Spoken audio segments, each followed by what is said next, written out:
A IA, ela veio realmente para poder dar vida ao ser humano.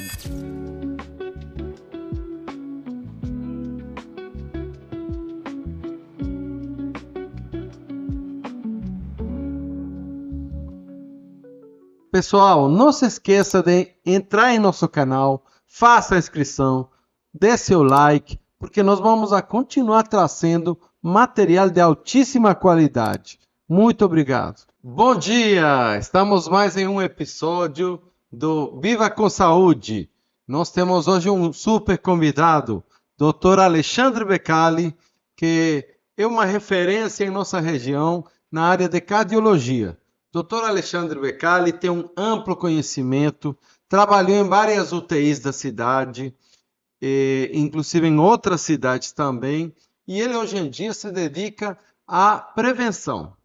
Nós sabemos que prevenção é a palavra do dia.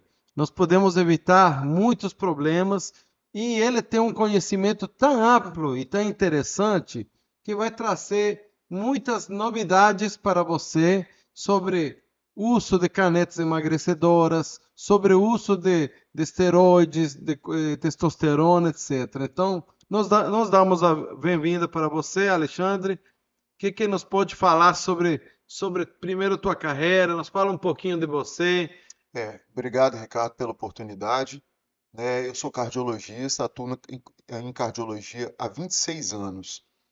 E hoje em dia a gente vive um momento muito bom na medicina, principalmente na cardiologia. A cardiologia deixou de alguns anos, nos últimos anos, de tratar diretamente as doenças. Hoje, além de tratar as doenças, a gente consegue trabalhar com muita segurança na prevenção cardiovascular. Uhum. Hoje existe um conceito na cardiologia que é gerar longevidade. É proporcionar ao seu paciente uma possibilidade de um envelhecimento saudável com as doenças cardiovasculares bem controladas e uma vida muito mais saudável. Sim, perfeitamente. Então, e que você nos vai trazer primeiro? Sobre que tema vamos a discutir primeiro? O que você acha interessante de a gente abordar agora? Olha, quando eu fui convidado para fazer um podcast com uma autoridade da área de oftalmologia, eu fiquei imaginando qual é a principal conexão entre as nossas especialidades. E, na verdade, a gente trata a mesma coisa, de um ponto de vista diferente. Você, Ricardo, no seu consultório, como oftalmologista de excelência, você tem a condição de olhar aquilo que eu trato, que são os vasos sanguíneos. A gente tem uma conexão muito grande, principalmente em relação a vasos sanguíneos. Porque você consegue, pela avaliação oftalmológica, avaliação do fundo de olho, toda a tecnologia que você consegue agregar no seu consultório, você consegue identificar a saúde dos vasos sanguíneos de uma forma direta. Então, muitas vezes, o oftalmologista é o primeiro a descobrir alterações vasculares que no futuro vão representar também alterações para o coração. Eu, no meu consultório, eu vejo sempre de uma forma indireta. Algum tempo depois, pelo eletro, pela avaliação clínica, hoje a gente tem a angiotomografia das artérias coronárias com score de cálcio, que dá uma ideia muito boa da saúde cardiovascular. Mas você, no fundo de olho, quando você identifica um exudato, uma hemorragia, uma normalidade, um cruzamento patológico, você consegue identificar através da microcirculação aquilo que eu procuro no futuro. Então, a oftalmologia hoje, ela consegue predizer o evento muito antes do que a cardiologia. Então, olha, deixa eu entender. O oftalmologista, através do exame do fundo do olho, ele consegue enxergar os vasos e fazer um diagnóstico precoce, né, de doenças, hipertensão arterial, retinopatia diabética, diabetes assim, né, de todos, através do exame do fundo do olho, onde ele consegue enxergar diretamente as estruturas vasculares, veias, artérias, né? E o que você acha que isso pode levar? Que tipo de benefício? Olha, quando o paciente, muitas vezes completamente assintomático, vai ao seu consultório para fazer uma avaliação, porque a visão dele não está adequada, o óculos precisa ser reavaliado, e você realiza um exame de fundo de olho. O que é o exame de fundo de olho? Na verdade, você está olhando a saúde vascular. A gente tem dois tipos de circulação: a microcirculação, que é a circulação pequena por onde o sangue passa, e a circulação de calibre maior, que é a macrocirculação. Na verdade, é um organismo só. Quando você avalia o vaso, você está avaliando o endotélio vascular. E o endotélio é a estrutura que fica mais em evidência e mais sofre quando você tem alguma doença sistêmica, tipo hipertensão, diabetes, obesidade, arritmias muitas vezes. Então, quando você faz um exame de fundo de olho, que você identifica um sangramento, que você identifica um exudato, um edema, a doença acontece primeiro nas pequenas estruturas e depois ela acontece na grande. Então, o paciente entra no seu consultório assintomático para fazer uma avaliação de troca dos óculos. E ele sai de lá já com o diagnóstico de um sofrimento vascular. Isso daí pode estar conectado dali a 10 anos com AVC, com infarto. Então, o oftalmologista ele consegue ver antes de qualquer especialidade a saúde vascular do paciente. Então, eu já escutei a frase, os olhos são o espelho da alma, né? Mas, mais que isso, vamos falar que os olhos são o espelho dos vasos sanguíneos. Então, nós podemos prever eventos importantíssimos, né? Então, nós poderíamos falar que está surgindo uma nova especialidade, porque eu até definiria, porque a gente que mexe no consultório no dia a dia, a consulta geralmente é muito rápida. Você pode observar, fazer um mapeamento da retina, que o mapeamento da retina, o exame do fundo de olho da pessoa. Mas esse mapeamento, quando você realiza, você vê as estruturas de longe, vamos falar, com pequeno aumento. Quando você pede uma retinografia, que é uma fotografia dos olhos, não, do fundo do olho, ou você pede uma angiofluorescinografia, que é uma retinografia com contraste, você pode observar muitas coisas que você deixou de observar, né? Eu vejo muitas consultas que hoje em dia não é feito o exame do fundo do olho. O mapeamento de retina tem uma importância enorme, né? E eu queria que você nos fale agora se esse espelho da alma, né? Tem alguma coisa, algum exame, alguma ajuda de IA que pode nos auxiliar nesses diagnósticos precoces, né? O que você nos fala ao respeito? Esse tema é extremamente interessante, né? Primeiro, a questão da consulta que é feita com muita rapidez. Hoje em dia, a medicina, né, a saúde não aceita mais isso. Hoje a gente precisa ter tempo para o nosso paciente. E quando você faz uma abordagem dessa, você não está olhando os olhos e eu, cardiologista, o coração. A estrutura vascular, né, o trajeto do sangue pelo corpo, o endotélio, que é a parede de dentro do vaso, ele é o maior órgão que a gente tem no corpo humano. E ele pertence a todas as especialidades. Então não existe o oftalmologista, não existe o cardiologista, existe o médico, né? Cada um atuando mais em determinada área, mas a gente olha o paciente como um todo. E hoje a inteligência artificial, ela trouxe à luz do nosso conhecimento um crescimento gigantesco. Na verdade, a inteligência artificial não veio para substituir o médico, não veio para substituir qualquer profissional de qualquer área. Ela veio para tornar aquele serviço com maior excelência. Então, hoje a gente já tem software dentro de oftalmologia, dentro de cardiologia, que consegue, através de exames igual você citou, dar uma ideia da idade vascular. Porque a gente tem a nossa idade biológica. Eu tenho 50 anos.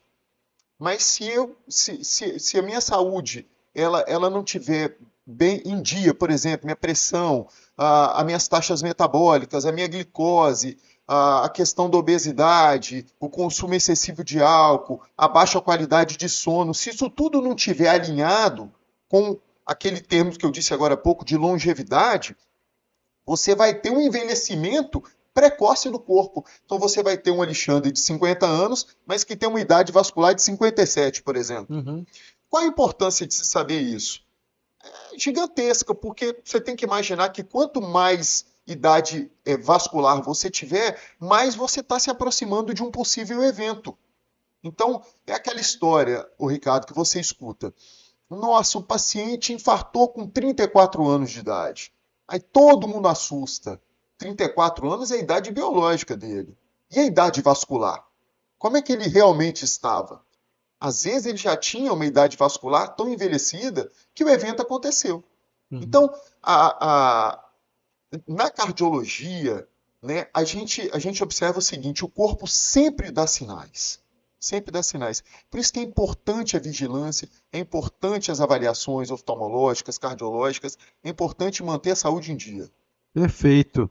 Então, resumindo, né? É impossível você fazer uma consulta de qualidade sem ter tempo para o paciente. Primeiro, grande aprendizado de hoje. Segundo, a tecnologia é indispensável, né? Como que você calcula essa idade cardiovascular? Ó, na verdade, a gente hoje, no consultório, tem uma modalidade que chama velocidade de onda de pulso. É um exame que consegue. É um aparelho semelhante a um aparelho para ferir pressão. Só que ele tem uma tecnologia agregada que ele consegue medir a distensibilidade do vaso. E com isso ele consegue dar uma ideia da idade vascular do paciente. Isso funciona para diagnóstico e isso funciona para terapêutica. Por exemplo, aquele paciente que você aborda que tem os fatores de risco, por exemplo, a obesidade, a glicose, a pressão, todos descompensados. Então ele tem uma idade vascular. Quando você controla isso e o paciente realmente adere ao tratamento, ele entende que ele tem um caminho de longevidade se ele fizer aquilo, numa futura avaliação, a idade vascular melhora. E é um negócio extremamente interessante, não é invasivo, é um exame rápido e é um exame de um custo muito tranquilo, muito barato. Então, esse seria um exame que todo mundo deveria fazer. Eu nunca fiz esse exame, né? Mesmo sendo médico, nunca realizei esse exame. Mas normalmente médico cuida muito bem dos outros, né? A gente tem É essa. verdade. É um exame muito interessante de ser feito, necessário, assim como o fundo de olho. Aham. A impressão que eu tenho que hoje o exame de velocidade de onda de pulso é o que a gente tem de prático e fácil para medir a idade vascular. Mas o resultado desse exame, na verdade, o futuro desse exame, ele vai cair na mão da oftalmologia, com esse software de avaliação de fundo de olho, onde você consegue, de uma forma muito mais interessante e com acurácia muito maior, medir a idade vascular do paciente. No futuro, você que vai fazer isso no seu consultório. Perfeito. Olha, hoje nós temos a OCT. A OCT é uma tomografia de coerência óptica, onde você usa raio laser e pega as imagens obtidas pelo raio laser. As OCTs primeiras iniciaram com 10, 20 mil scans por segundo. Hoje, a OCT que nós temos no Hospital de Olhos de Governador Valadares faz 104 mil scans por segundo. Então, esse exame de OCT é um exame em tempo real, onde você consegue ver o fluxo vascular na retina, né? E pode gravar isso aí. É muito interessante, porque você vê oclusões, a gente pode ver também as alterações da microcirculação em diabetes, que dá tudo isso dá muitas alterações, né? Mas são diagnosticadas basicamente com a tecnologia, né? Então, você me está falando que no futuro, no presente, já através do fundo do olho, a gente pode prevenir, saber que vão acontecer eventos cardiovasculares no paciente, né?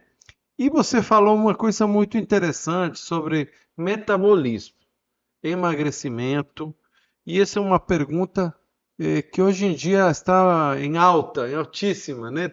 Porque surgiram tratamentos melhores para a perda de peso, que eu acho que esta perda de peso está relacionada com saúde e expectativa de vida. Nosso podcast Viva com Saúde é justamente para ajudar as pessoas a ter longevidade, a ter saúde. Eu falo com meus pacientes que todo mundo envelhece, né? Só não envelhece quem morre. Mas envelhecer com saúde é através de dicas de mudanças de hábito, né? O que você nos falaria sobre esse metabolismo alterado? O que nos pode falar sobre isso? Esse tema talvez é um dos mais interessantes que atualmente a gente consegue abordar. Alguns anos atrás, houve uma grande necessidade de se entender o porquê dessa pandemia de evento cardiovascular. Tínhamos publicações que falavam que uma pessoa falecia no mundo a cada 14 segundos de infarto. Quem é o paciente elegível para infarto? Quem é o paciente que vai ter o AVC? Daí veio o diagnóstico da síndrome metabólica. Síndrome metabólica nada mais é do que aquele paciente que tem a obesidade como centro, a obesidade inflamatória, a obesidade visceral, a gordura nos órgãos, né? Junto com resistência insulínica, descontrole da pressão, né? Uma pressão mais elevada, uma glicemia mais elevada, né? Que representa a resistência insulínica, e um aumento do colesterol, um erro no metabolismo do colesterol. Esse perfil de paciente, ele é elegível para doença cardiovascular com uma incidência maior. Então, hoje, a gente tem o diagnóstico da síndrome metabólica. A síndrome metabólica está relacionada com obesidade. E, em geral, a obesidade ela pode impactar em até 14 anos de vida de um paciente. Ela reduz mais ou menos ao tempo de vida desse paciente, tempo de vida útil. E a obesidade ela está no centro de tudo. A obesidade mal controlada ela traz o paciente com uma hipertensão de níveis pressóricos mais altos, de mais difícil controle. Você tem o paciente com a glicemia, glicose mais elevada, diabetes tipo 2 por conta da obesidade.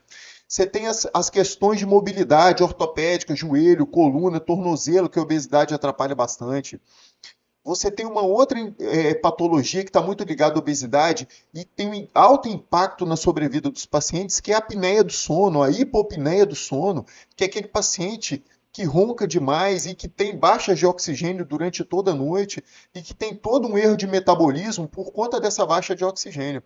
Então, hoje, tratar a obesidade não é um tratamento de estética. Obesidade não pode ser vista como um tratamento estético. Obesidade é um tratamento de longevidade, é um tratamento anti-inflamatório, porque a obesidade induz inflamação. A gente já tem vários trabalhos mostrando que a quantidade de mediadores inflamatórios, tipo interleucina 6, fator de necrose tumoral, eles se elevam muito na obesidade, principalmente na obesidade visceral, que é o que a gente vê quando você vê um ultrassom com gordura no fígado. Então, tanto o médico tem que perder a inércia de ficar parado quando vê, por exemplo, um paciente com gordura no fígado, como o paciente precisa se conscientizar da gravidade dessa situação. Isso determina um evento cardiovascular muito precocemente. Perfeito. Isso é muito interessante, né? Eh, eu vejo, assim, que hoje em dia o uso das canetas, né? Monjaro, Cisepatida, que é o Monjaro, é muito comum. No outro dia saímos e da mesa dos 15 pessoas, acho que 10 usavam Cisepatida. É muito comum.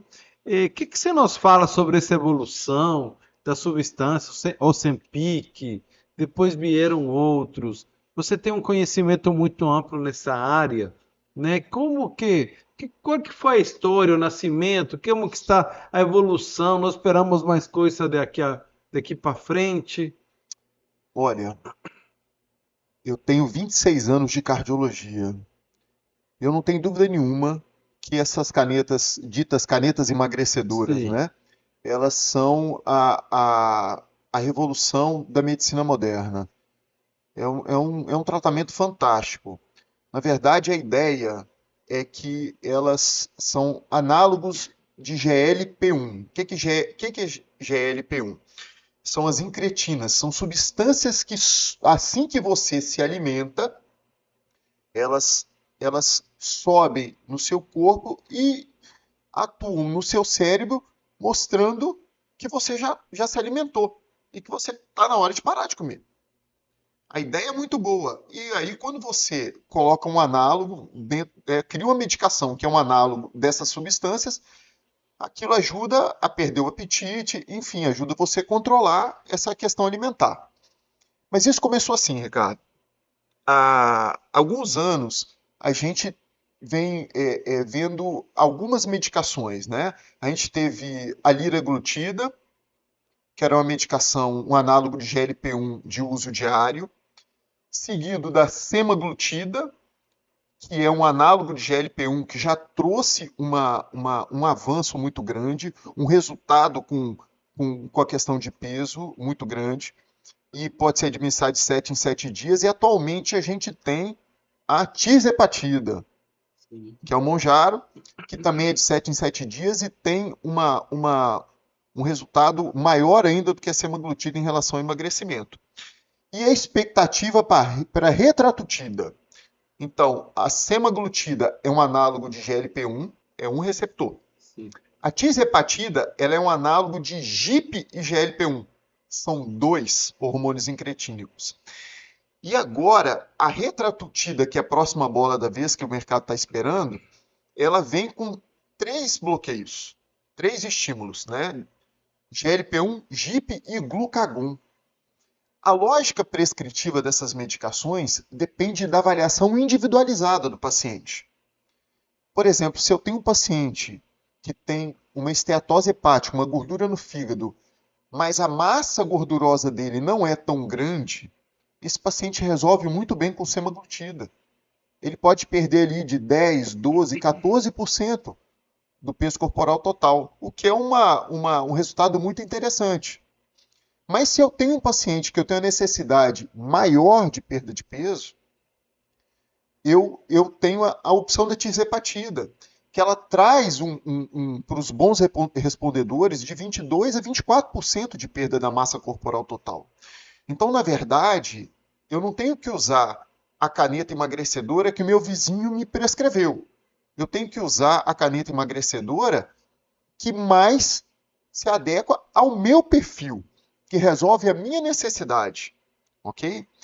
E o que é mais interessante, gente? Obesidade é a ponta do iceberg. Então, perder peso é só a ponta.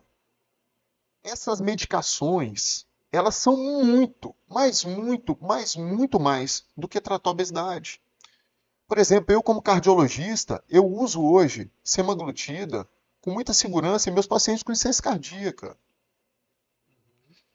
Os pacientes que têm esteatose hepática, eles diminuem resposta inflamatória com isso. Então eu tenho medicações que tratam o cerne do problema, que é inflamação. Quando você diminui mediadores inflamatórios, você melhora a pressão, você melhora a circulação, você melhora a mobilidade, você melhora o raciocínio do paciente. Então, o que eu vejo no meu consultório nesse tratamento são pacientes que voltam para a vida. Eu tenho exemplos para dar aqui, por exemplo, eu tenho um paciente que tinha uma dor de não conseguir se limpar, de fazer higiene.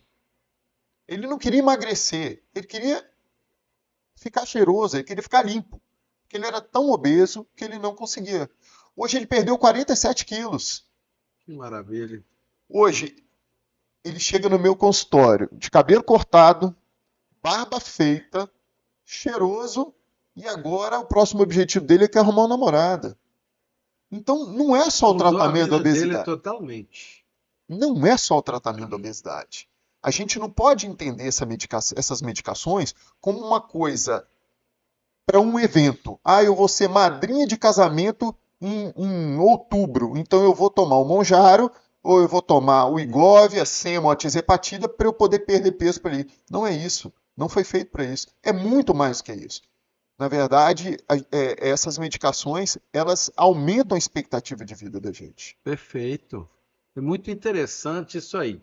É, a Organização Mundial da Saúde, ela colocou três principais mecanismos para combater a obesidade no mundo. Primeiro, exercício, dieta, e o terceiro incluiu a tirzepatida, porque como nós vemos, olha, então deixa eu entender, é uma maneira de provocar longevidade, desinflamar o organismo, né, e ter uma vida mais prolongada, mais longeva, né? Eu acho muito interessante. Agora, eu não entendi bem. Então você me está querendo falar que provavelmente essas substâncias são para uso até que a morte nos separe, né? Porque tem muita gente que usa um mês, 2 meses, 3 meses, emagrece. E o que acontece após o uso dessa substância quando a pessoa para? Aí você foi no cerne da questão. Essa pergunta é de uma inteligência enorme. Para a gente entender isso, a gente tem que começar analisando obesidade. O que é obesidade? Obesidade, ela é uma doença. E como um perfil de doença, como a hipertensão, como diabetes, obesidade não é um hábito. Hoje em dia a gente já entende que a gente não come e engorda. A gente tem o cérebro estimulando você comer e engordar. Então, o obeso, ele não é um desleixado, ele não é um sujeito descuidado, enfim. Ah, esse cara tá gordo, é só ele diminuir a comida e já resolveu tudo. Não é isso. Todo mundo sabe disso, porque a gente perde quando a gente faz restrição alimentar, reduca a alimentação, mas na maioria das vezes a gente volta a ganhar peso. Tem um dado que fala que menos de 4% dos pacientes conseguem sustentar somente os pacientes obesos, tá? Conseguem sustentar o peso ideal em 2 anos com mudança do estilo de vida e exercício. Perfeito. Isso é muito cruel. Se Muito. você imaginar que 100 pacientes que emagrecem hoje, 4 deles vão continuar magro daqui a 2 anos, é assustador. Então você olha para a obesidade e entende que a obesidade é uma doença e ela precisa de tratamento. Como qualquer doença precisa de tratamento, a obesidade precisa de tratamento.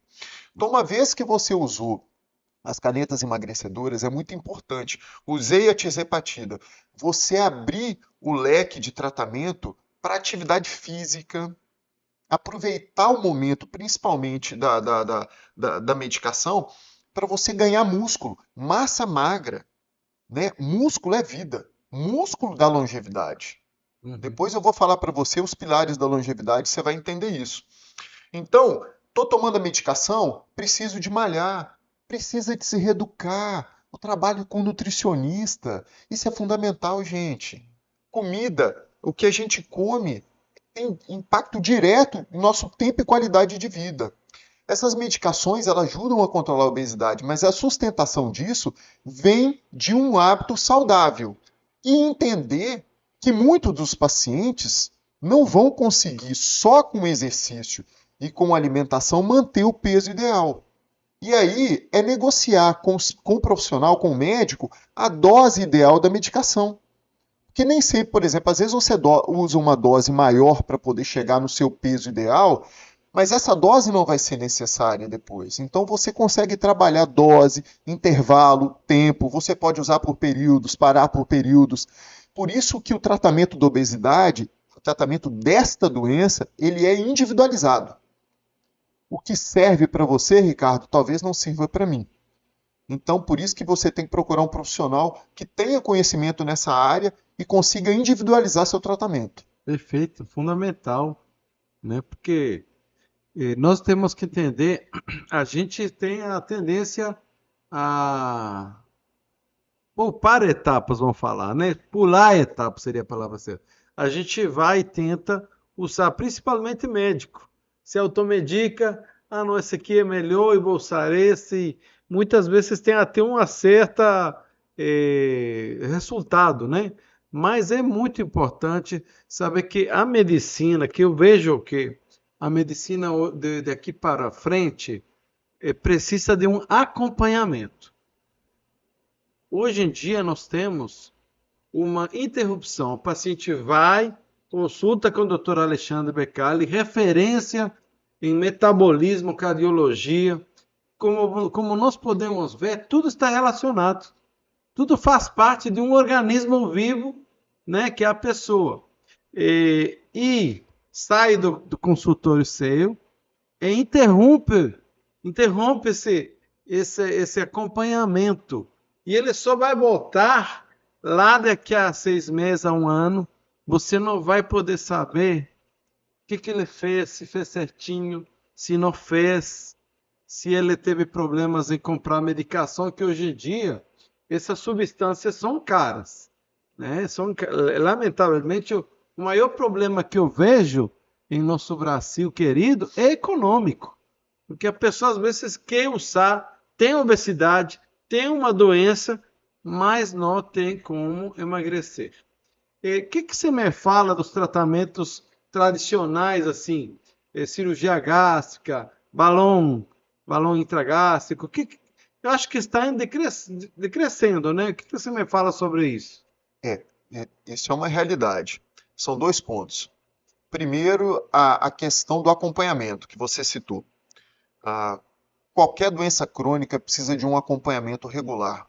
O resultado, ele só sai se você tiver regularidade e disciplina. Para qualquer coisa na vida, né? E para as doenças, idem. Obesidade é uma doença que precisa de vigilância. Porque a tendência é, na medida que você perde peso, o seu metabolismo reduz, entendeu? E a sua fome aumenta. Isso é fruto da origem da obesidade no seu cérebro, lá no seu hipotálamo.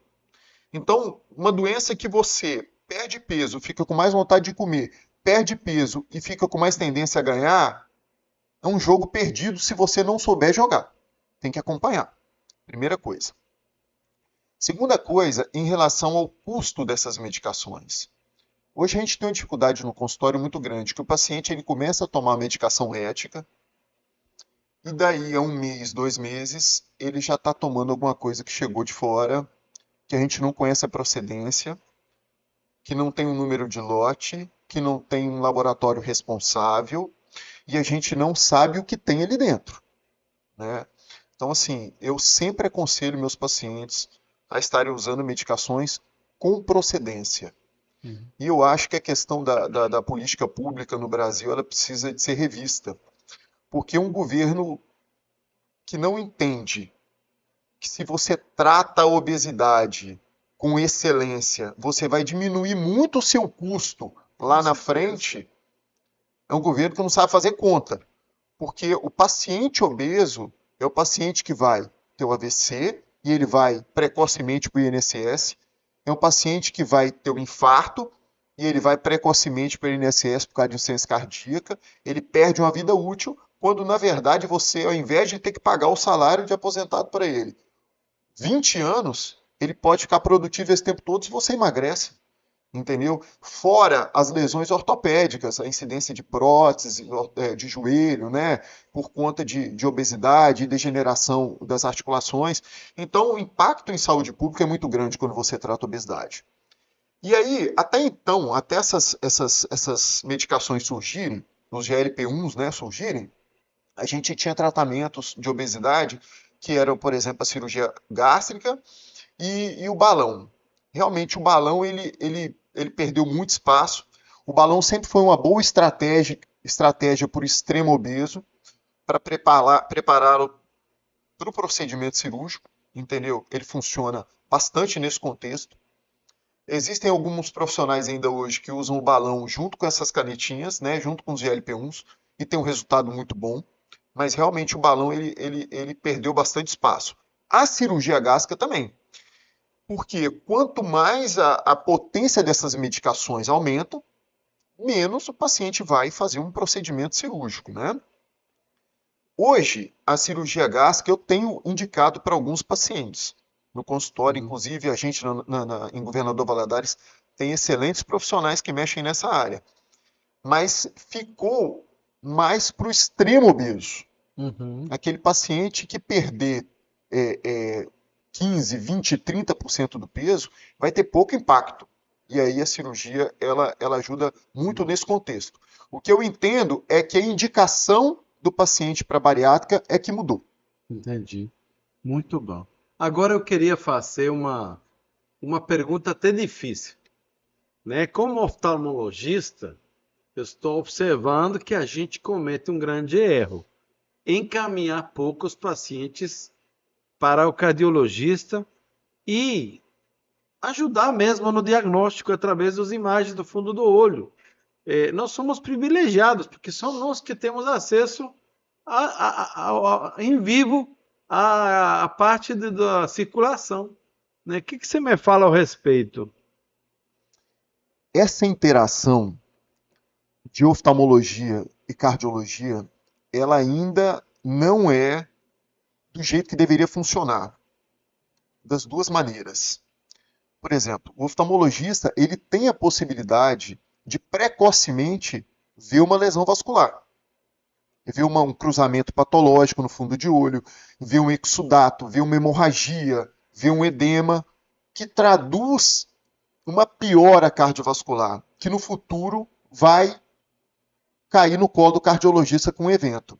Então, de uma forma indireta, o oftalmologista ele consegue trabalhar na prevenção se ele atinar para aquela alteração e fizer o encaminhamento necessário. Mas o cardiologista também tem uma falha muito grande com o oftalmologista. Porque o cardiologista ele encaminha pouco, por exemplo. Todo paciente hipertenso deveria passar com o oftalmologista, para a gente entender aonde que a circulação desse paciente está. Todo paciente diabético deveria passar com o oftalmologista. E te digo mais, todo paciente obeso deveria passar com o oftalmologista. Por quê? Porque são as doenças que atacam principalmente o endotélio vascular, Uhum, que é o que faz mal para o seu coração. perfeito. E eu fico me perguntando, e tem muitas perguntas de pessoas que assistem o podcast.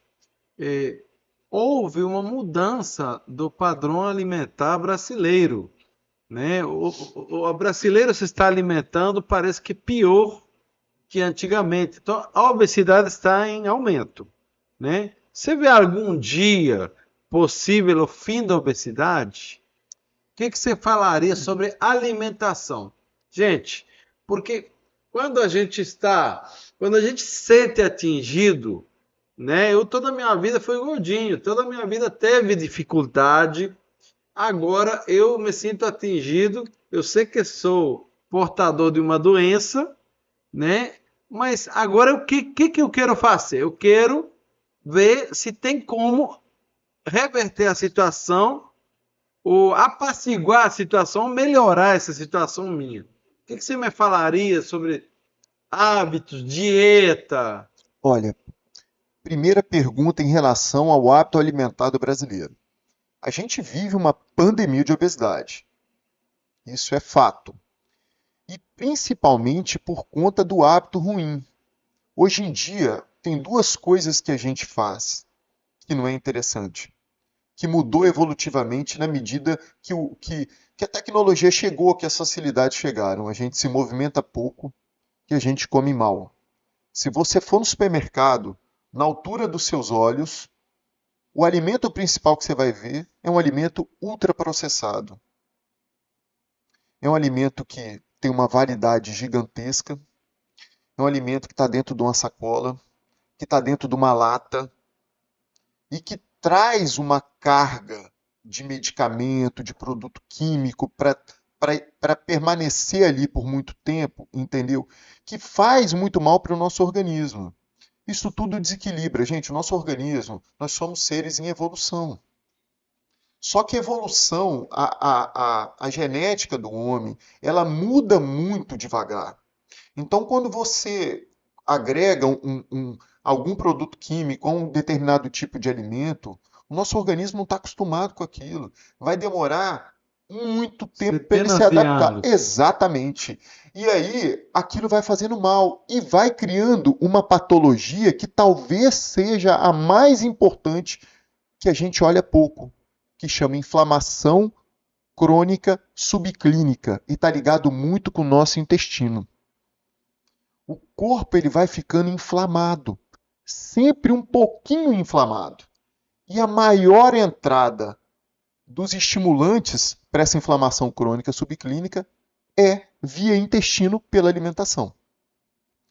Então, com isso, a gente foi engordando e a gente vive hoje uma pandemia de obesidade. Só que, como eu tinha citado já, na medicina moderna, certamente a maior evolução foram essas medicações análogos de GLP-1 no tratamento da obesidade. Uma opinião pessoal, tá, Ricardo? Isso é Sim. pessoal. Eu acho que a gente vai conseguir controlar com o passar dos anos. Os governos demoram um pouco para entender, mas eles já estão entendendo. Você já vê grandes países como Estados Unidos já ofertando isso na rede pública, porque ele consegue entender o impacto econômico ali na frente. E a gente vai conseguir impactar realmente na obesidade e conseguir impactar nas doenças cardiovasculares. Porque a obesidade, gente, é cerne, é origem. Tudo começa ali. E aí dali você piora a pressão, você piora o diabetes, você cria placa de gordura e você tem o evento. Quando você tem um evento, quando você encontra uma placa de ateroma, né, de gordura nas artérias do paciente, o problema já aconteceu. Há 15 anos antes o paciente já está sofrendo. Então, novas gerações, elas já vão se acostumar com um corpo mais magro, e eu penso que essas canetas, elas trouxeram também um pouco de luz para a nossa alimentação. Que, por exemplo, um dos efeitos que elas fazem é uma contração gástrica. Então, aqueles alimentos que rapidamente preenchem o estômago, eles são difíceis de ser consumidos. Por exemplo, o alimento gorduroso, o alimento frito, o alimento com açúcar, e dá muita náusea, dá muito enjoo. Então, na medida que você está usando, você começa a evitar esse tipo de alimentação. E com isso você está sendo treinado, doutrinado, entendeu? A mastigar mais, a comer menos, a fazer intervalos pequenos de refeição, uma refeição mais saudável. Então eu acho que a longo prazo a gente vai ter um resultado muito positivo sobre isso. E a doença cardiovascular, ela vai cair. Se você me permite, já existem estudos hoje mostrando a tendência nos próximos anos da doença cardiovascular diminuir e, por exemplo, as doenças oncológicas, o câncer, aumentar. É a próxima geração, é o próximo avanço de idade do ser humano. Nós morremos muito por infecção lá atrás. Os antibióticos foram descobertos. A gente diminuiu muito a incidência de morte por pneumonia, abscesso, enfim, sinusite, infecções bobas que matavam o ser humano. Uhum. Então hoje as infecções matam, mas em casos mais graves, em casos resistentes. Então o ser humano ganhou tempo de vida com isso. Só que aí a gente comeu demais e comeu errado e movimentou de menos. E aí a gente engordou. E se a gente engordou, a gente começou a morrer mais de coração. Aí veio a hipertensão, veio o diabetes. Mas na medida que você, assim como os antibióticos apareceram e curaram as infecções, hoje a gente tem medicações que vão tratar de uma forma muito assertiva a obesidade. E a gente vai ganhar tempo de vida e vai viver uma nova era de morte do ser humano, que vai ser o câncer. O câncer ele vai as expectativas de 2055, 2060, ele ultrapassa a doença cardiovascular e mortalidade do ser humano. E assim a humanidade vai evoluindo. Um dia a gente vai controlar o câncer e a gente vai ver novas coisas pela frente. Isso é muito interessante. Perfeito, muito, muito interessante, né? Eu acho que grande parte também disso se deve à ajuda da inteligência artificial. Eu estava lendo que um medicamento às vezes demorava 10 anos a ser aprovado desde a conceição até ser lançado. Hoje em dia, esse prazo de lançar um medicamento novo, um tratamento novo, caiu para 2, 3 anos, com a ajuda da inteligência artificial, né? E tem algum tipo de algoritmo, que mediante o qual IA possa nos ajudar nesse sentido? A IA, ela veio realmente para poder dar vida ao ser humano, né? A IA hoje auxilia muito em diagnósticos precoces, em score de tratamento com muito mais acurácia. Então a gente consegue, junto com a IA, ofertar para os pacientes tratamentos muito mais assertivos do que antes. Por exemplo, hoje dentro da cardiologia, a gente tem um exame que tem se tornado cada vez mais comum, que é a angiotomografia das artérias coronárias, que hoje Eu já fiz, já. é interessantíssimo, Já fiz. não invasivo, rápido e extremamente assertivo, porque a angiotomografia, ela não é terapêutica, ela não trata, mas ela define o seu risco cardiovascular. Qual a possibilidade que você tem de ter evento? E ela muda o parâmetro, porque um paciente que tem determinada quantidade de cálcio, né, porque ela tem um score de cálcio junto, que é um score, que é a medida da quantidade de cálcio que você tem nas placas das suas artérias do coração. Você define em qual valor você precisa deixar a glicose, em qual valor você precisa deixar a apolipoproteína B, o LDL, o colesterol, né? A homocisteína. Então você consegue calcular o risco do seu paciente e aonde você tem que chegar com esse paciente. E isso, a angiotomografia, ela trouxe muita luz para o nosso conhecimento do dia a dia pela inteligência artificial. Os softwares de angiotomografia hoje, todos são com inteligência artificial. Entendeu? Nossa, Então a inteligência artificial não tomando o lugar do ser humano, mas na verdade ajudando o ser humano a viver mais. com certeza, muito interessante, né? É, eu fiquei com uma dúvida. Quando você falou da obesidade, que um problema inflamatório, etc., você falou do hipotálamo, né? E nós temos uma herança de milhares de anos de evolução, né? O homem antigamente caçava, etc. E que relação tem isso com a obesidade atualmente? Que você acha qual que é a relação que existe entre nossos milhares de anos de evolução e obesidade? Isso é interessantíssimo. E isso é sensacional, na verdade. O ser humano é um ser em evolução, ok? Já estivemos na face da Terra como caçadores e coletores. Vivíamos em grupos pequenos e nos alimentávamos com as oportunidades. O ser humano não dominava o fogo, não dominava a pólvora, então ele muitas vezes era até caçado, era até a presa da história, né? Nessa época, por exemplo, imagina que a gente vivia num bando pequeno e a gente chegou aqui em Governador Valadares. O primeiro nome da cidade foi Figueira do Rio Doce. Então a gente encontrou o pé de figo na beira do Rio Doce e ele estava cheio de figo e a gente comeu figo. Estamos alimentados. Só que o figo vai acabar. E a gente não conhece outro lugar que tem comida. A gente vai ter que migrar para um outro lugar. E aí a gente vai achar comida daqui a 7 dias. E não vai morrer nesse período. A gente vai beber água e não vai morrer. Por quê? Porque o nosso corpo evolutivamente aprendeu a guardar. E isso está relacionado com um neurônio que a gente tem lá no hipotálamo, que chama neurônio PONC. É um neurônio Deveria ser neurônio punk, né? É um neurônio evolutivo. Ele guarda essa memória.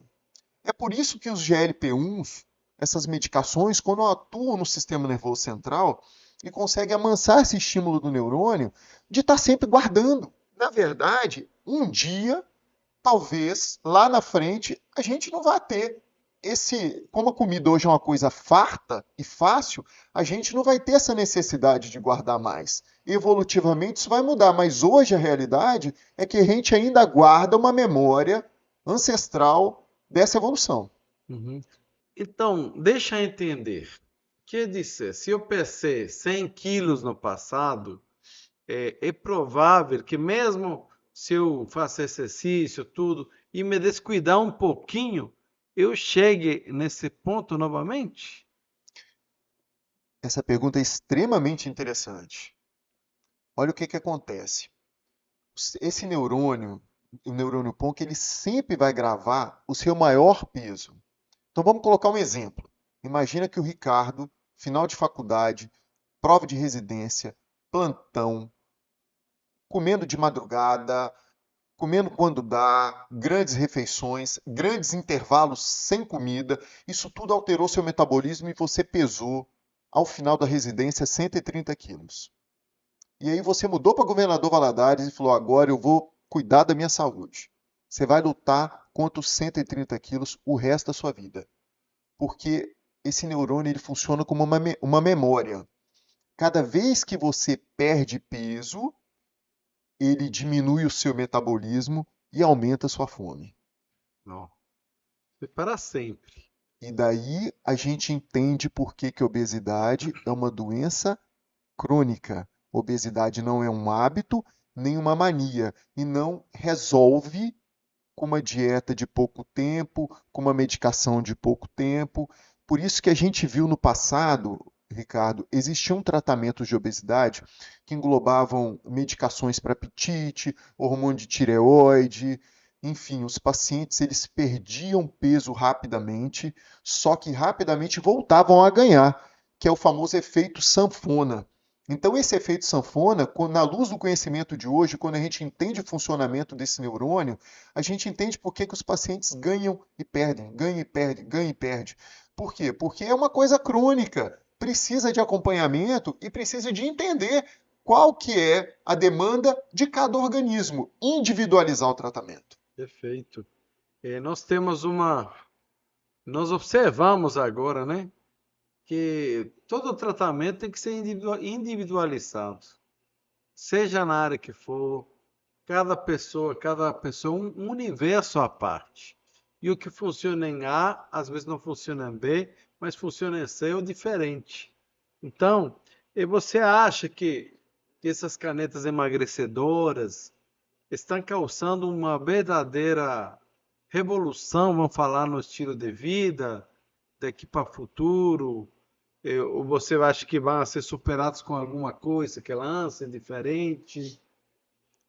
Ah, existem várias linhas de pesquisa hoje, né, em relação à terapia de emagrecer, mas certamente o mundo vai ser outro depois que a indústria entendeu o tamanho do mercado de tratar a obesidade e a ciência entendeu o tanto A que é importância. bom e importante tratar o paciente com obesidade. Porque você deixa de tratar, você consegue sair do foco do médico que só dá remédio de pressão e que só dá remédio de diabetes para o médico que resolve efetivamente o problema do paciente. Sim. Eu tenho muitos casos no meu consultório de pacientes que deixaram de tomar remédio de pressão, que deixaram de tomar remédio de diabetes, né? O diabetes tipo 2 que está ligado com a obesidade. Isso é interessantíssimo. Eles não deixaram de ser hipertensos diabéticos. Só que eles hoje conseguem controlar com mudança no estilo de vida, exercício físico, alimentação adequada e os análogos de GLP-1, o É. controle da obesidade. Muitas pessoas perguntam, estão na expectativa do lançamento de Retratutida, né? Você falou que ela é melhor, que atua também sobre o glucagon, né? Você acha que qual que seria a diferença entre o que nós temos atualmente de ser partida e essa nova droga? O que que você acha que vai trazer a mais para nós? Ô, Ricardo, recentemente a gente teve a conclusão e a publicação da fase 3 dos estudos de retratutida. Eu vou te falar, meu amigo, é uma terapêutica que vai mudar completamente a questão da obesidade mais do que essas outras vêm já impactando. Porque, primeiro, ela tem um poder de redução de massa corporal total muito maior. Muito maior. Ela consegue chegar a uma perda de peso maior do que a tirzepatida. E como ela atua em 3 frentes, ela é um GLP-1, ela é um GIP e ela atua também como glucagon, né? São 3 receptores, são 3 hormônios diferentes. Uma das dificuldades que muitas vezes a gente tem hoje com as medicações que existem no mercado, com a sema e com a tirzepatida, é a questão da massa muscular, né? Por isso que todo paciente que usa, a gente estimula muito a estar fazendo musculação, para que esse balanço entre massa gorda e massa magra não fique, que você não perca tanta musculatura junto com a gordura. Porque, naturalmente, quando você emagrece, o processo de emagrecimento ele já envolve perder tanto gordura como massa magra. Uhum. Então, a retratutida, ela traz uma proposta de uma preservação de massa magra muito maior do que as outras. Então, você já pensou? Uma medicação que está chegando no mercado que você vai perder bastante massa gorda e pouquíssima massa magra? Mas É um excepcional. sucesso, excepcional, Sucesso. excepcional. Em outros países já foi lançada? A gente já tem, ela começou, já alguns países já comercializando. No Brasil, a gente ainda não tem uma expectativa de chegada.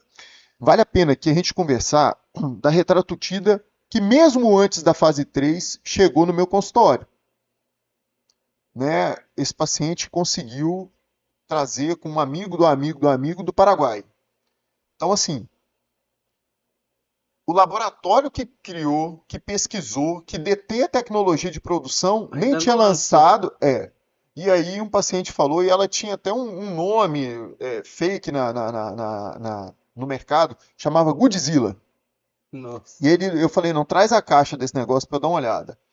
E aí, quando você pega a caixa e coloca num ChatGPT, num Cloud da vida, para tentar identificar aonde é produzido, como é que é o lote, nem as inteligências artificiais mais modernas conseguem encontrar de onde vem. Então, assim, não pode usar, gente. Não pode. Não use. Não sabe nem que Não sabe nem substância o que, é. que tem ali dentro, entendeu? Então é muito fácil você fazer uma caixa hoje em dia e colocar retratutida com nome e vender por o preço de um carro zero. E o povo fica ansioso com isso. Olha, hoje a obesidade já tem um tratamento muito bom. A gente não precisa de aventura. O custo vem caindo. O Brasil hoje está produzindo semaglutida. A semaglutida original da Novo Nordics é sensacional e ela baixou de preço. A tirzepatida, recentemente, abaixou de preço com a Mounjaro. Então a gente tem boas medicações, mais acessíveis, ok? Sem precisar de arriscar com uma coisa que você não conhece, não sabe de onde veio. Então, assim, tem que ter sabedoria e inteligência. A gente precisa do corpo até a hora da nossa morte. E tomara que a nossa morte aconteça muito, muito lá na frente. Então, para isso, a gente precisa de cuidar bem. Sim. Eu tenho uma curiosidade, assim. Tem alguma. Porque na retina, na oftalmologia, o que nós estamos descobrindo? Uma série de moléculas e substâncias que ajudam muito a evitar o envelhecimento ocular. Porque, na verdade, muitas das doenças oculares são envelhecimento, degeneração macular relacionada à idade, né? Nós temos outras doenças como o glaucoma, que é o aumento da pressão intraocular, que você observa que mesmo você tendo um perfeito controle da pressão ocular, tem a apoptose, a morte celular continua acontecendo. E tem substâncias, por exemplo, no glaucoma, como astaxantina e nicotinamida, que ajudam a evitar isso. Fizeram um estudo em coelhos que a pressão normal do olho entre 10 e 20 milímetros de mercúrio. Pegaram coelhos e aumentaram a pressão para 120 durante 1 hora. Tá? Uns coelhos eles deram astaxantina antes desse experimento. E outros não deram nada. Então, a destruição celular, na volta do fluxo, trouxe tantos fatores inflamatórios que destruíram a retina. Nos que não estavam usando astaxantina nem nicotinamida. Não, nicotinamida não tinha isso, só astaxantina. Existe alguma substância na sua área que você veja que tem um grande potencial de ajudar o organismo e os vasos sanguíneos? É, na cardiologia, a gente ainda não tem a grande molécula, a gente tem a grande busca, né? Mas hoje, por exemplo, a gente já tem medicação biológica na cardiologia que consegue abaixar até 47% do valor do LDL colesterol, né? A gente tem inclisiran, que é uma medicação sensacional, é usada a cada 6 meses, ajuda muito no controle de risco cardiovascular, porque estabilidade de placa de gordura, Glicirana. inclisiran. É. Inclisiran.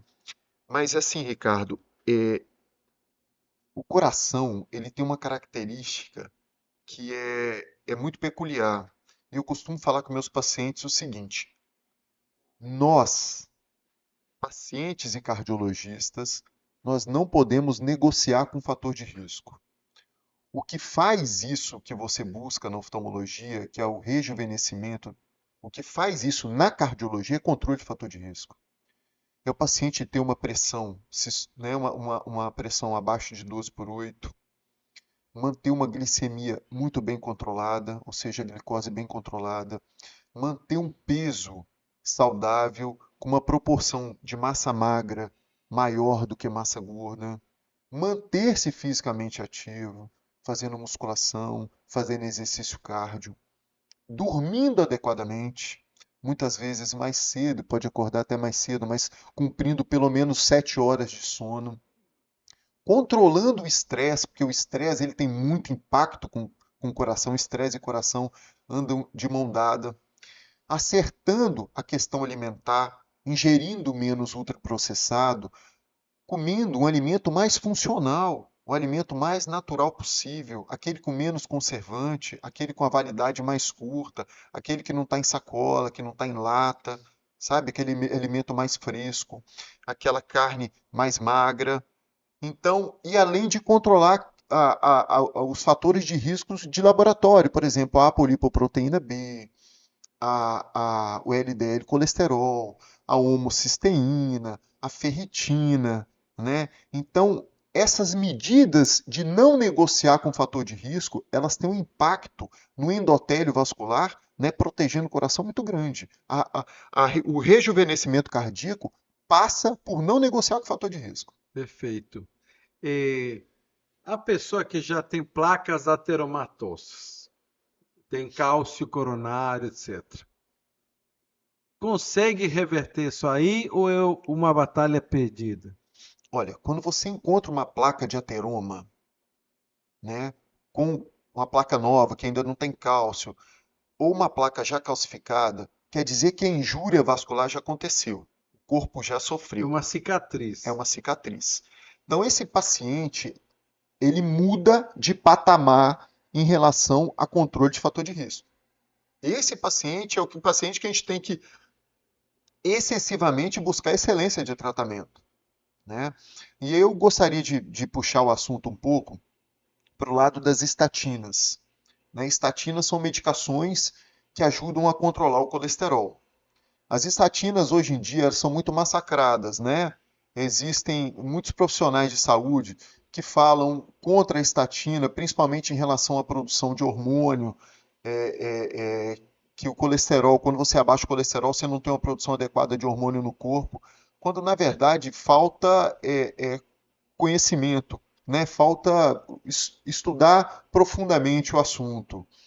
As estatinas são medicações excelentes, amplamente estudadas, talvez dentro da cardiologia, são as medicações que têm mais trials e têm mais resultados favoráveis a longo prazo e seguras demais, né? Seguras demais. E as estatinas, elas têm dois efeitos. Primeiro, que elas diminuem o LDL colesterol, né? Que dentro dessa entidade LDL colesterol, você tem partículas que são altamente heterogênicas, elas vão somar para a formação da placa de ateroma. E o segundo é que as estatinas também têm algum grau de efeito pleiotrófico. Uhum. Efeito pleiotrófico é o Que esse controle do efeito tamanho da placa, pleiotrópico? que é o que você perguntou. Aham. É o efeito, as superestatinas, as estatinas mais potentes, a rosuvastatina, a atorvastatina, elas têm efeito pleiotrófico, elas têm o poder de diminuição de tamanho de placa. Então, uma vez que você já teve a injúria, já teve o sofrimento, é mandatório você usar. E o seu risco cardiovascular, o cálculo do seu risco cardiovascular é que vai determinar qual o valor do LDL colesterol que você tem que ter. Por exemplo, hoje o paciente, que é um paciente diabético, que já teve evento, que já tem uma complexidade de placa, a tendência no mundo é deixar o LDL colesterol abaixo de 40. Uhum. As estatinas, elas têm algum efeito colateral em alguns pacientes, né? O grande efeito colateral das estatinas é a dor muscular. Alguns pacientes com doses mais altas das superestatinas, né, atorvastatina, rosuvastatina, eles têm dor muscular. Mas a gente já tem outras alternativas. Hoje a gente tem o ácido bempedóico. O ácido bempedóico chegou no mercado há um tempo atrás, não tem tanto tempo. Tem estudos de impacto em risco cardiovascular e não tem o mecanismo de ação das estatinas. Consegue controlar o colesterol, consegue controlar o LDL colesterol, colocar na meta sem ter a questão da dor muscular. E também naquele paciente que você não conseguiu bater meta com estatina, ácido bempedóico, você tem inclisiran, que é o biológico, que é injetável e que é sensacional. 6 meses de duração. De 6 em 6 meses a aplicação. E a ezetimiba, o que é a ezetimiba? A ezetimiba, ela potencializa o efeito da estatina, né? Então, hoje em dia, a nossa tendência com as novas metas que a sociedade europeia, a sociedade americana e até a sociedade brasileira de cardiologia vem usando, dificilmente com a estatina pura você consegue chegar. E a ezetimiba, ela agrega um valor gigantesco, né? Porque ela ajuda a baixar o valor do colesterol, potencializando o efeito da estatina. Perfeito, muito interessante. Eu queria te falar, então, nós estamos cada vez mais esclarecidos. Eu queria te falar, se você tivesse apenas 1 minuto para alguém que tem uma pessoa obesa, que não está convencida da importância de tratar essa obesidade, para salvar sua vida, o que você falaria para essa pessoa? E eu queria que você fale para essa câmera, porque vamos fazer um corte especial, porque vai ajudar milhares de pessoas para tomar tomar um ponto de partida em sua vida. Hoje em dia, a medicina mudou. A gente não trabalha mais hoje só tratando doença e consequências de doença. O interessante é você abordar o paciente antes que as doenças apareçam. Por exemplo, hoje dentro da cardiologia, a gente consegue prevenir evento cardiovascular com muita segurança. O tratamento da obesidade, o tratamento da apneia do sono, do diabetes, da hipertensão, feito de forma precoce, dentro de um consultório com um profissional adequado, ele consegue impactar muito na vida e na sobrevida desse paciente, no tempo de vida útil que cada um tem. E aí a gente entra num conceito, gente, que chama longevidade. O que é longevidade? Longevidade é envelhecer com saúde. É poder ter autonomia na nossa terceira idade. É poder viajar, é poder manter uma vida sexual, manter uma vida produtiva, uma vida social, né? Já numa idade avançada. Isso já é um futuro que chegou. Hoje, quando a gente trata a obesidade precocemente e as doenças cardiovasculares precocemente, o paciente ele consegue ter uma terceira idade saudável. Então, longevidade, ela não está num comprimido, ela não está num soro colorido, ela não está num investimento financeiro gigantesco. Longevidade está em tratamento adequado, hábito adequado. Pilar de longevidade são 4. Primeira coisa que a gente tem que fazer: força muscular. Musculação, gente. Movimenta o corpo. O corpo não foi feito para ficar parado. A gente nasceu para se movimentar. Então, quem quer ter longevidade hoje precisa de malhar, precisa de caminhar, precisa de pedalar, de nadar, de dançar. É aquilo que você mais gosta, de jogar tênis. Pode ser um pouco de cada um, mas o corpo tem que estar em movimento. Segundo pilar da longevidade, um sono de qualidade. A gente precisa dormir bem. E dormir bem é dormir sem estímulo eletrônico, é dormir na escuridão, dormir no silêncio, ter no mínimo 7 horas de sono. O sono é de 7 para frente, ok? Você não pode se privar do sono achando que você vai gerar saúde, porque não vai, porque o sono ele é pilar de longevidade. Terceiro pilar da longevidade, alimentação. Descascar mais, desembalar menos. A refeição mais natural, a refeição com menos ultraprocessado, né? Uma comida que tem uma origem mais simples, menos química. E o quarto pilar da longevidade, para a gente ter uma vida saudável, controle de estresse, parar de tentar resolver aquilo que não está no nosso alcance. Parar de ficar antecipando o pensamento de coisa que a gente não tem controle. Tirar os barulhos da cabeça. Rezar mais, orar mais. Ter uma vida mais saudável. Isso daí é que tem um impacto direto na longevidade e é isso que faz a gente viver mais e de uma forma mais saudável. Muito bom, olha, que conselho maravilhoso. É, realmente, como nós podemos levar muito de nossa vida está em nossa mão. Está em nossa mão. Não precisamos coisas mirabolantes. Não está em nossa mão. Coisas que nós podemos fazer, praticar e melhorar nossa vida e melhorar e viver mais, que todo mundo quer viver um pouquinho mais. Alexandre, para encerrarmos nossa conversa, se você pudesse deixar apenas uma mensagem para quem nos ouviu até aqui, qual seria essa mensagem? Você falou muito já sobre a longevidade, os 4 pilares, achei fantástico. Mas teria alguma outra coisa que você poderia falar sobre procurar um médico, né? Na verdade, Ricardo, acho que uma grande mensagem para a gente terminar é a questão da prevenção.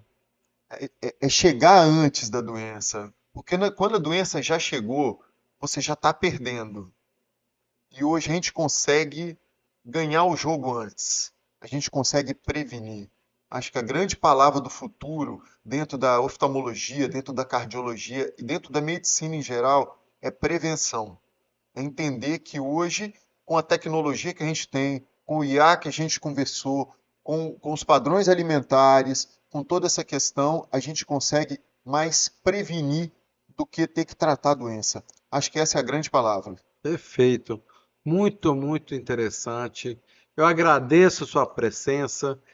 Com certeza vai ter milhares de comentários, de perguntas. Eu gostaria, se algum de nossos assistentes quer te procurar, você tem um consultor aqui em Valadares, aonde você trabalha? Eu tenho um consultório, né, aqui em Valadares, na Rua Barão do Rio Branco, numa clínica junto com a minha esposa, que é dermatologista, a clínica chama Iderme. E eu trabalho com foco nisso tudo que a gente conversou. Isso é meu dia a dia: obesidade, hipertensão, diabetes, prevenção, apneia do sono, né? E vai ser um prazer atendê-los. E com certeza, quem tiver alguma dúvida, deixa na caixinha do podcast que a gente vai fazer de tudo para Perfeito. responder. Eu vejo com muita clareza que daqui para frente o futuro é esse, é prevenção, é uma consulta médica mais abrangente, que nós vejo que até como médicos estamos perdendo um pouco a humanidade. Às vezes o paciente não é para nós um número, né? Então eu fico muito feliz em ser seu amigo e com certeza vou marcar minha consulta. É o primeiro que eu vou fazer quando sair daqui. E uma vez mais, muito obrigado a vocês. Esperamos seguir trazendo material de altíssima qualidade. Essas pérolas aqui você não encontra em lugar nenhum. Você está aqui assistindo, aprendendo e melhorando sua vida. Então, muito obrigado a todos. Obrigado, Alexandre. Um prazer. Obrigado, Ricardo, pela oportunidade. Um abraço a todos. Tchau. Até logo.